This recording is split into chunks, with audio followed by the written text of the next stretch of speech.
आज की ताज़ा खबर यह है जी कि अभी 2 दिन पहले डिपार्टमेंट ऑफ इमिग्रेशन कनाडा का जो इमिग्रेशन डिपार्टमेंट है, जिसको CIC भी कहते हैं, सिटीजनशिप इमिग्रेशन कनाडा, या IRCC भी कहते हैं, आप भले कोई भी नाम दे दें, इदारा एक ही है। IRCC भी कह सकते हैं, CIC भी कह सकते हैं, या इमिग्रेशन कनाडा भी कह सकते हैं। इन्होंने रिसेंटली 2 दिन पहले 28,000 अरेस्ट वारंट निकाले हैं। अरेस्ट वारंट क्यों निकाले हैं जी?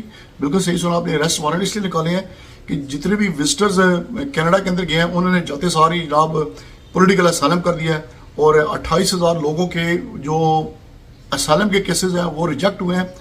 अभी आपको पता है कि वर्ल्ड वाइड जो इकॉनमी चल रही है जनाब, इसके अंदर कनाडा भी आता है, USA भी आता है। कनाडा के हालात ऐसा जो वो नहीं है जो कोविड-19 से पहले थे। अभी यहाँ पे इन्फ्लेशन बहुत बढ़ गया है, स्टूडेंट्स बहुत आ गए हैं कनाडा के अंदर, और जो टेम्परेरी रेजिडेंट्स हैं वो भी बहुत तादाद में कनाडा के अंदर आ रहे हैं। तो this is a burden on Canadian government, Canadian economy और कैनेडियन पब्लिक। तो कनाडा में जो लोग रहते हैं ऑलरेडी वो बेचारे होमलेस हुए हैं। आप अक्सर टिकटॉक पे, इंस्टाग्राम पे, फेसबुक पे, यूट्यूब पे शॉर्ट्स की सूरत में या लथी वीडियोस की सूरत में वीडियोस देखते होंगे आप। लोगों ने जनाब डाउनटाउन टोरंटो के अंदर, एडमंटन डाउनटाउन के अंदर, कैलगरी डाउनटाउन के अंदर, इवन अभी विंटर चल रहा है, माइनस में टेम्परेचर है, वहाँ पे लोगों ने वो टेंट्स लगाए हुए, तंबू लगाए हुए, तंबू में रह रहे हैं। उसकी रीज़न क्या है जी? कि वो जो हाउसिंग है जो कनाडा की अफोर्डेबिलिटी नहीं रही। अब एक जनाब मैं आपको एग्जांपल दूं कि 2015-20 साल पहले पीछे चले जाएं, 2004-5 के अंदर जो घर मिलता था GTA टोरंटो के अंदर $2.5-3 लाख का, वही घर अब 1.5 मिलियन का हुआ है। तो ज़ाहिर बात है जब आप घर लेते हैं तो उसके लिए आपको डाउन पेमेंट देनी पड़ती है। डाउन पेमेंट इस सेंस में देनी पड़ती है कि जब आप $1 मिलियन का देंगे तो अगर आप 20% देंगे तो सीधा सीधा जनाब वो $2 लाख बनता है। तो $2 लाख जो है ना, इट्स नॉट अफोर्डेबल। हर बंदे के पास पैसे नहीं होते हैं। इसमें क्या होता है जी कि जो बैंक जो होता है कनाडा का, जो मॉर्गेज आपको देता है फॉर परचेजिंग हाउस, वो आपको आपकी एप्लीकेशन रिजेक्ट कर देता है। तो इसकी वजह से जो लोकल पॉपुलेशन है कनाडा की, या लोकल सिटीजन है, वो जनाब होमलेस हुए हैं। जो रेंटल मार्केट है, रेंट्स भी आप देखें, अगर 2 बेडरूम का घर आप लेते हैं तो उसकी जो प्राइस है वो भी $2400-2500 होती है, एक्सक्लूडिंग यूटिलिटीज मीन बिजली का बिल, पानी का बिल, अगर आपके घर में गैस का चूल्हा जल रहा है तो गैस का बिल, ठीक है जी। तो ये अगर आप ये तीनों चीज़ें इंक्लूड करें तो ये मोर देन 3000 प्लस बनता है, $3000+ महीने का बनता है। तो हर बंदा अफोर्ड नहीं कर सकता है। जॉब मार्केट जो सी है ना, ऑलरेडी जो सी है ना इतनी बैड है कि अगर आप किसी जगह पे ऐड लगता है जनाब, फर्ज करें टिम हॉर्टन के ऊपर लगता है जी, टिम हॉर्टन के अंदर है कैश काउंटर पे जो क्लर्क होता है, या जो सर्वर होते हैं जो कॉफ़ी वगैरह बना रहे होते हैं, या किसी मैकडोनल्ड में देख लें, बर्गर किंग में देख लें, अगर फ़र्ज़ करें 5 पोजीशन आती है तो अगर आप रिसेंटली वीडियोस उठा के देखें, सर्च करें तो लंबी लाइन लगी होती है। लंबी लाइन में कौन होते हैं जी? वो सारे इंटरनेशनल स्टूडेंट्स होते हैं।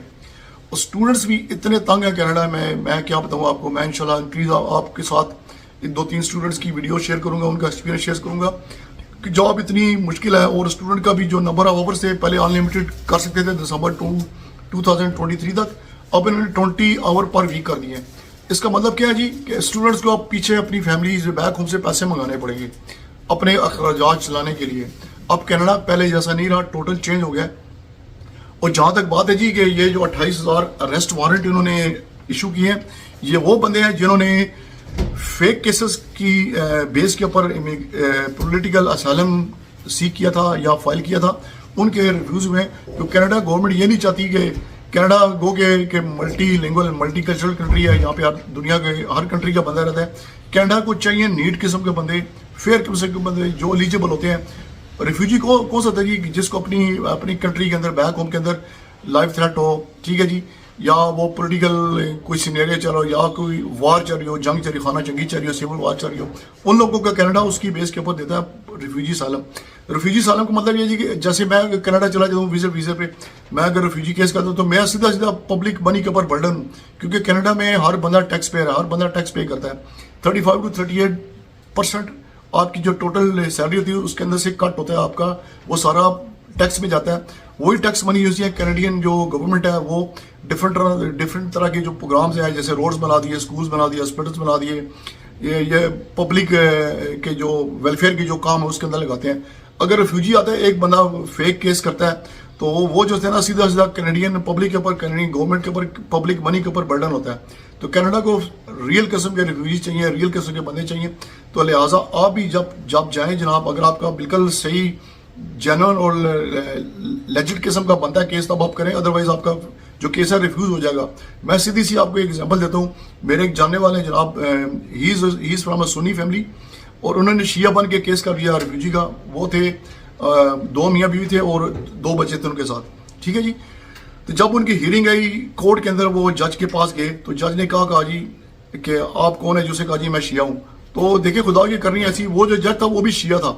He was a born Pakistani Canadian citizen, लेकिन वो शिया था। उसने कहा आप तो शिया है नहीं, शिया मसलक के, तो जैसे मैं सुन्नी हूं, मेरे से पूछे यार सुन्नी मजहब के, मैं बता दूंगा। अब मुझे शिया मजहब के बारे में पता ही नहीं है, मैं वो शिया बन के केस कर रहा हूँ, तो सीधी बात है वो।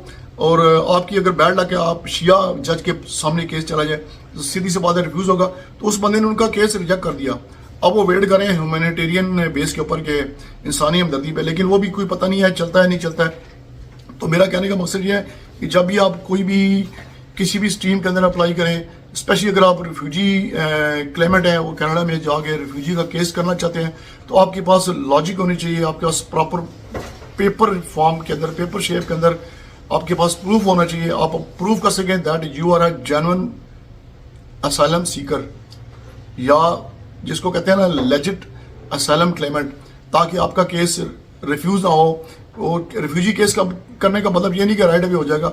लोग किधर करते हैं जी, लोग करते हैं कनाडा में अभी जो वारंट इशू है 28,000 लोगों के जिन कैसे रिफ्यूज है, उनको इन्होंने मास डिपोर्टेशन करनी है। डिपोर्टेशन भी ऐसी होगी, बंदे को पकड़ेंगे, ठीक है जी, और बंदे को उसी को कहेंगे जी अपना टिकट खुद परचेज करो। कि कनाडा जो इमिग्रेशन मिनिस्टर ने ये साफ बिल्कुल क्लियर वर्ड्स में कहा है, साफ अल्फाज में कहा जी कि हम कोई पैसे नहीं देंगे, उसको अपना टिकट खुद परचेज करना है, उनको डिपोर्ट करेंगे। तो जारी बात है जब आप डिपोर्ट होते हैं तो आपके कंट्री की जो इमेज है वो बैड होती है। एक तो आप जिस कंट्री में जिस कंट्री में बिलोंग करते हैं, जिस कंट्री से बिलोंग करते हैं, वहां भी आप जाते हैं, वहां भी आपको प्रॉब्लम आ सकती है कि तूने हमारे मुल्क का नाम बदनाम किया है। तो ये सोच समझ के करें, जब भी करें जनाब, किसी ऑथेंटिक लॉयर के थ्रू जाएं, इमिग्रेशन लॉयर के थ्रू जाएं। हर बंदा रिफ्यूजी का केस डील नहीं करेगा, इसके लिए स्पेशल रिफ्यूजी लॉयर्स होते हैं, इमिग्रेशन लॉयर्स होते हैं, आप उनके थ्रू करें। और ये अभी कुछ महीनों पहले जिन लोगों के ये रिफ्यूज में 28,000 लोगों के जिनकी अभी डिपोर्टेशन निकली है या जिनके अरेस्ट वारंट निकले हैं, ये पकड़ेंगे। इनकी पुलिस होती है या इमिग्रेशन डिपार्टमेंट है, they are very strict, and उनकी जो इन्फोर्समेंट है वो भी बड़ी चाको चौमद है, एक्टिव है। वो भी पकड़ के उनको वापस अपने अपनी कंट्री में जहाज़ों में बिठा के भेजेंगे, ठीक है जी। तो ये ज़्यादातर लोगों ने किया है क्यूबेक में जनाब। क्यूबेक जो इंटरनेशनल रिपोर्ट है, पीयर ट्रूडो रिपोर्ट जो मॉन्ट्रियल के अंदर था, वहाँ पे लोगों ने किया, या कैलगरी अल्बर्टा में किया है। ओंटारियो में बड़े थोड़े हुए हैं, तो ओंटारियो के अंदर जो है ना ऑलरेडी पॉपुलेशन बहुत है, खपत बहुत है लोगों की। तो इसमें अगर आप करेंगे भी ना तो आपका टाइम बहुत लग जाता है। तो लोग जल्दी में जनाब लोगों को मिस गाइड कहते हैं यार कैलगरी चले जाओ, वहाँ पे कर लो, या क्यूबेक चले जाओ। अब कनाडा पहले जैसा बिल्कुल ही ना, आपने जब भी करना है अपना प्रॉपर होमवर्क करना है। और अगर आप रियल में रिफ्यूजी हैं, अगर आपकी जान को खतरा है, मजहबी तौर पे है या सियासी तौर पे है या किसी और केस के ऊपर आपकी जान को खतरा है, या वार चल रही है या सिविल वार चल रही है या सिविल अनरेस्ट है आपकी कंट्री में, तब आप जाके करें, वो भी प्रॉपर डॉक्यूमेंटेशन प्रूफ के साथ। तो ये थी आज की ताज़ा अपडेट। उम्मीद करता हूँ आपको आज की वीडियो अच्छी लगी होगी। अच्छी लगे तो यार थम्स अप एक दे दें, लाइक कर दिया करें, कमेंट भी कर दिया करें, और चैनल भी बेल के साथ सब्सक्राइब करें ताकि आपको आने वाली वीडियो का नोटिफिकेशन टाइमली मिल सके। तो मिलते हैं जी नेक्स्ट वीडियो के अंदर। अस्सलाम वालेकुम।